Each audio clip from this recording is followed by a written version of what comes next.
What if Brazil's next golden generation is already here, but Carlo Ancelotti still hasn't locked in the perfect starting 11? With Copa America approaching fast, followed by FIFA international friendlies and crucial FIFA windows, Brazil is entering one of the most important phases of its preparation. These upcoming matches are not just about winning friendlies. They are about building a team capable of conquering Copa America and challenging for the FIFA World Cup.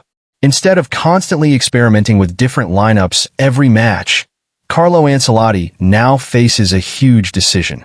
Should he continue testing endless combinations, or should he finally settle on a core squad that can grow together?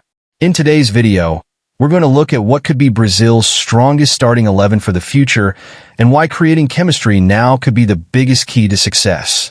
Some of these choices may surprise you, and you might not agree with every selection, but by the end of this video you'll understand why consistency could be far more valuable than constant rotation. The first thing Ancelotti needs to do is establish a fixed squad rather than endlessly searching for new options. Every great international team builds success through stability. Once you identify a core group of players, they train together, understand each other's movements, develop trust, and eventually produce a starting 11 almost naturally. Constant changes prevent chemistry from developing, and Brazil has experienced that problem in recent years. The upcoming international friendlies should therefore be viewed as an opportunity to build long-term partnerships instead of simply testing every available player. Let's begin with the most complicated position in the entire Brazilian squad, the goalkeeper. This is arguably Brazil's biggest uncertainty heading toward the future. Alisson Becker has been one of the world's best goalkeepers for many years, but looking ahead to future major tournaments, age becomes an unavoidable factor. Planning only around experienced veterans without preparing the next generation could become a serious mistake. Ederson and other experienced options remain available, but if Brazil wants to build for the long term, it may be time to give a younger goalkeeper consistent opportunities. For that reason, Hugo Souza deserves serious consideration. Many fans may disagree with this choice, but his performances for Corinthians have shown significant improvement. One of his greatest strengths is his ability to save penalties. In knockout tournaments like Copa America or the World Cup, penalty shootouts often decide championships. Having a goalkeeper who is confident in those moments can completely change Brazil's fortunes. Of course, Hugo Souza will make mistakes during his development. Every young goalkeeper does. But if Ancelotti continues trusting him through difficult moments, his confidence will grow, and Brazil could eventually have a reliable long-term number one.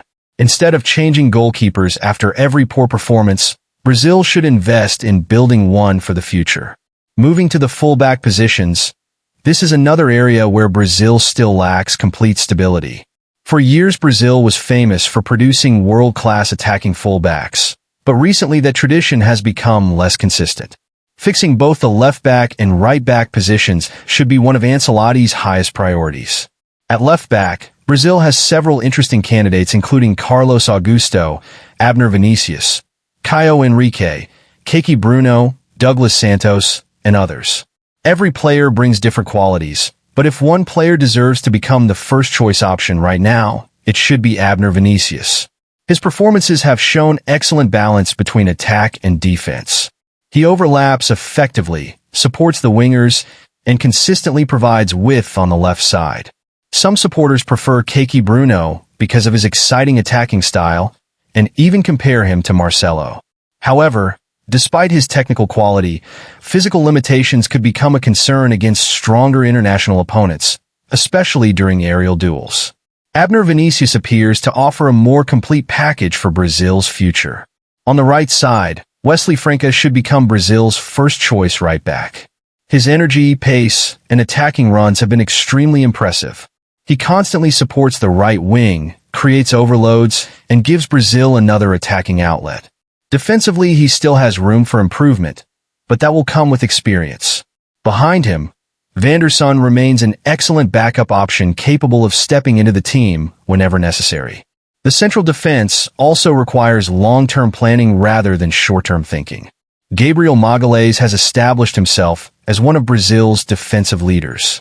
His strength, leadership, and consistency make him the ideal player to organize the back line. Alongside him, however, Brazil has an interesting decision to make. Instead of relying only on experienced defenders, Ancelotti should begin preparing Vitor Reis for the future. If Brazil is targeting success in upcoming major tournaments, young talents must be integrated early rather than waiting until the last minute. Vitor Reis possesses enormous potential, and giving him valuable international experience now could pay massive dividends later. Brazil still has experienced alternatives like Marquinhos, Bremer, Murillo, and Eder Militao, ensuring excellent depth in central defense. Speaking of Militao, his situation deserves careful management. There is no doubt about his quality when fully fit. However, recurring injury concerns make it risky to build the entire defensive system around him. Instead, Militao should remain an extremely important rotation player who can strengthen the squad whenever available, while younger defenders continue developing as regular starters. This strategy protects Brazil from unexpected injuries before major tournaments while also maintaining elite defensive quality. Now let's talk about what could become Brazil's most important area, the midfield. Modern football is won and lost in midfield, and Brazil finally has an opportunity to build a balanced trio capable of controlling matches against the world's strongest teams. In the defensive midfield role, Lucas Beraldo offers an intriguing solution. Although naturally known as a defender, his ability to play in midfield, distribute possession, and read the game provides tactical flexibility.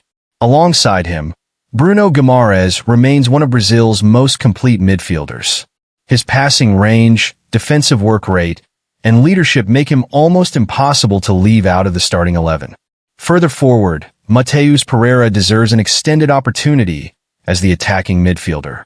His creativity, vision, and ability to unlock compact defenses give Brazil something different. If Ancelotti trusts him consistently instead of using him only occasionally, Brazil could finally solve one of its long-standing creative problems.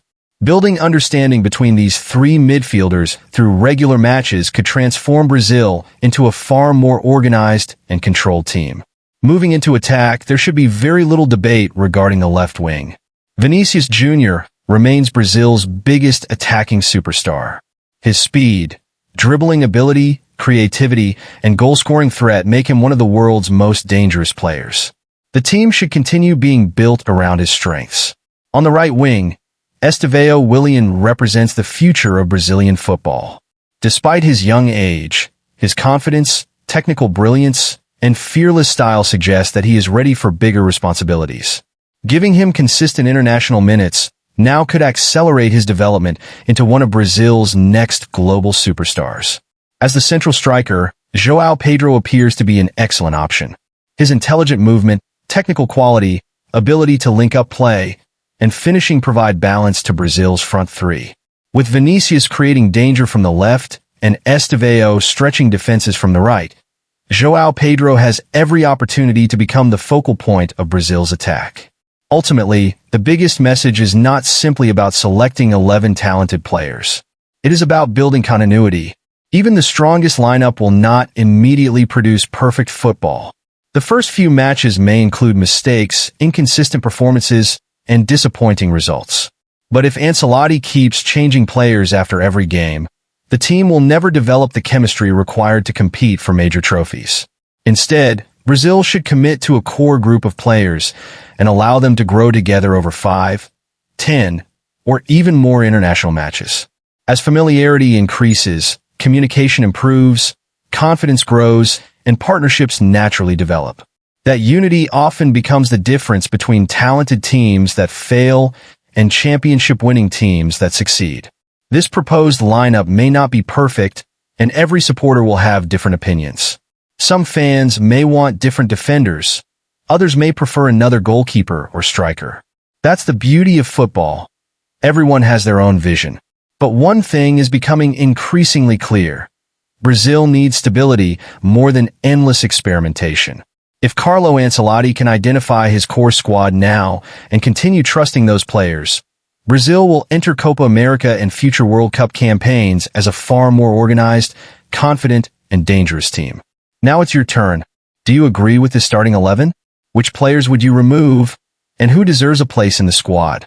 Share your thoughts in the comments below, because the debate over Brazil's future is only just beginning.